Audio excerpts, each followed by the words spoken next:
大家好啊，歡迎翻嚟我嘅頻道。係啦，大家記得訂閱我嘅頻道之後，就可以第一時間接收到我嘅消息啦。咁啊，揀咗第二場同大家研究下五班1200米嘅泥地賽事，預計會放頭嘅馬有城中勇士、超風速同埋爆熱，步速預計係正常嘅。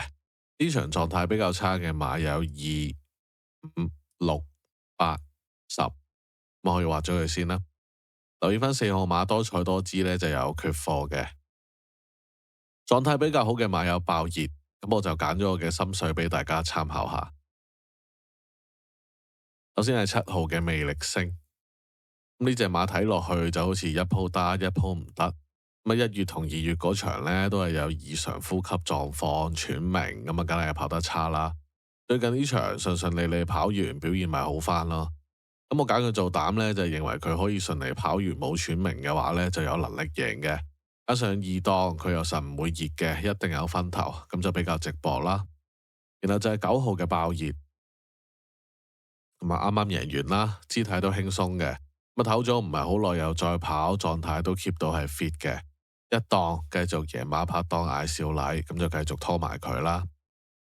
然後就係4號嘅多彩多姿。咁喺5班點都有啲級數嘅呢隻馬，之前就流鼻血，慢慢做翻啲功夫，咁變相呢，其實就賺咗啲體力嘅。呢隻嘢一樣啦，順利跑得完嘅話呢，會有表現嘅。最後就係3號嘅超風速。咁啊3月嗰場跑得咁差呢，就係因為有前腿不良於行。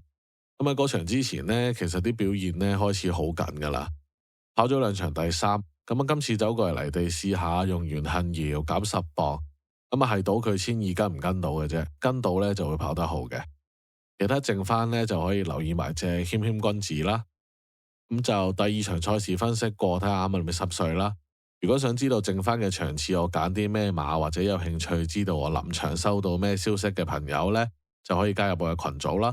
可以睇下我頻道簡介或者發信息俾我查詢翻。咁就下個賽馬日再見，祝大家好運。